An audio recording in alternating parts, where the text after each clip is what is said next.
Fan de Ludo, bienvenue au Renard Ludique. Allez, installez-vous confortablement et aujourd'hui on va s'intéresser sur comment construire un écosystème, et ce avec le jeu Hearth.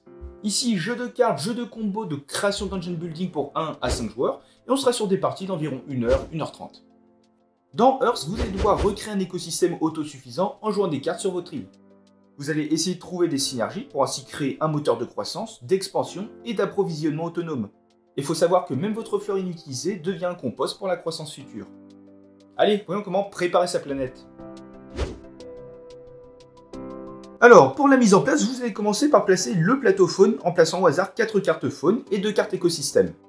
Il faudra également placer le deck de cartes terre juste à côté. Il faut savoir que les cartes faune vous donneront des points de victoire lorsque vous remplissez les conditions en cours de partie, et les cartes écosystème vous donneront des points de victoire à chaque fois que vous remplissez les conditions à la fin de la partie. Chaque joueur va également recevoir un plateau, une carte écosystème, une carte île et une carte climat. Les cartes îles vont donner aux joueurs leurs ressources de départ et une première capacité.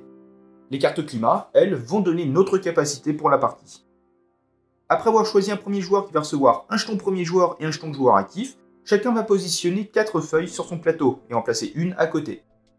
Et enfin, en se basant sur la carte île, chaque joueur va piocher autant de cartes qu'indiqué et va retirer autant de cartes de sa main pour venir les mettre dans le compost. Et vous allez terminer par récupérer autant de jetons sol indiqués. Et là, vous êtes prêt à démarrer la partie. Une partie de Hearth va se jouer en plusieurs manches jusqu'à ce qu'un joueur ait terminé son île, c'est-à-dire qu'il ait construit un tableau de 4 cartes sur 4 cartes.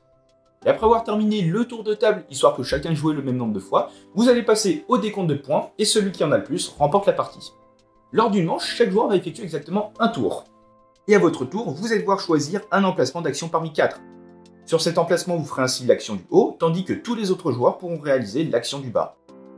Ensuite, vous pourrez tous activer les capacités de vos cartes qui se trouvent à la fois dans votre tableau et sur votre plateau, et qui correspondent à la couleur de l'action sélectionnée. Mais ça, on voit ça juste après. Et une fois ceci fait, ça sera au joueur suivant de jouer. Concernant les actions, vous avez tout d'abord l'action de plantation, donc la verte, qui va vous permettre à la fois de placer des cartes et d'en piocher.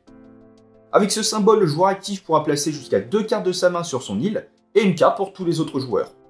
Chaque carte a un coût en sol indiqué que vous aurez bien sûr payé. Lorsque vous plantez votre carte, vous pourrez la placer n'importe où sur votre tableau, mais les suivantes devront être placées sur un emplacement adjacent orthogonalement ou bien diagonalement. Et ce, tout en respectant bien sûr le tableau de 4×4. Ensuite, avec le deuxième symbole, le joueur actif pourra piocher 4 cartes et n'en garder qu'une. Les autres seront ainsi défaussées, et les autres joueurs piocheront tout simplement une carte. Vous serez enfin en mesure d'activer toutes les cartes vertes et multicolores de votre tableau et du plateau. Pour votre tableau, vous allez devoir commencer de gauche à droite et de haut en bas.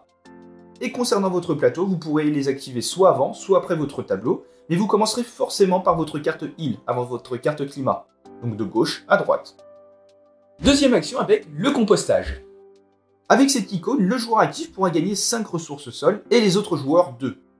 Pour rappel, vous devrez les dépenser pour pouvoir planter des cartes. Et ce symbole vous permet de prendre des cartes du deck terre et de les placer face cachée sur l'emplacement compost de votre plateau.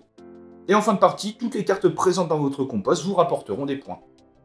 Et rebelote, vous allez pouvoir activer les cartes rouges et multicolores de votre tableau et de votre plateau avec les mêmes règles que tout à l'heure.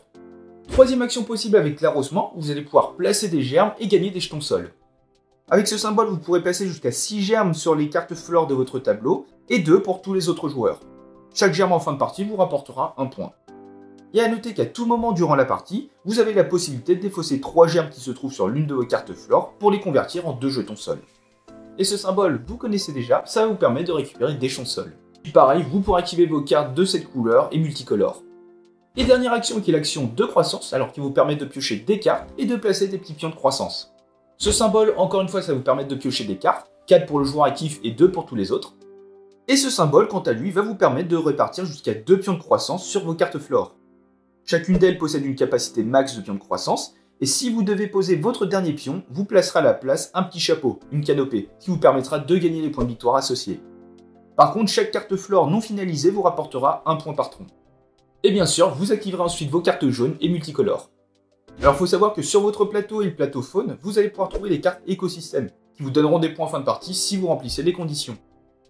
Vous trouverez également 4 cartes faune à chaque fois, qui vous donneront des objectifs de score en cours de partie.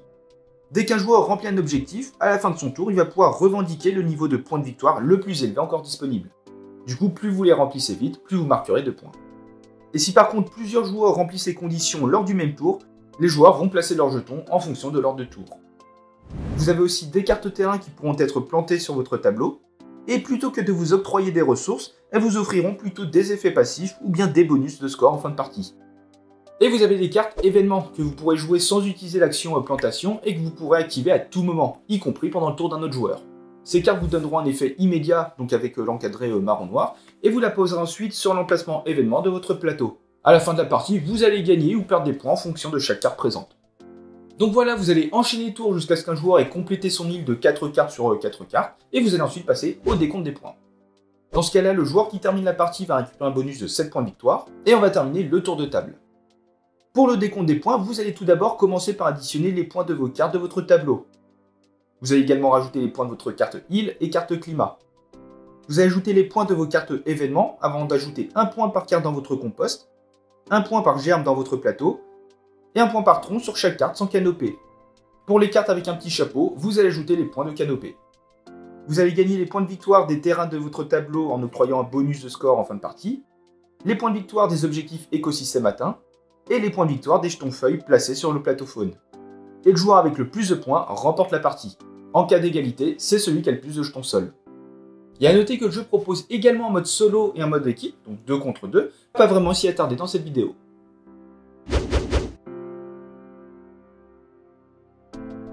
Et voilà, c'est la fin de cette vidéo, donc désormais vous n'avez plus qu'à créer votre écosystème. Alors si le jeu vous a plu et que vous souhaitez soutenir la chaîne, je vous mets en description un petit lien. Et comme d'habitude, vous pouvez très bien laisser un petit pouce bleu, commenter et vous abonner, ça nous fait toujours plaisir.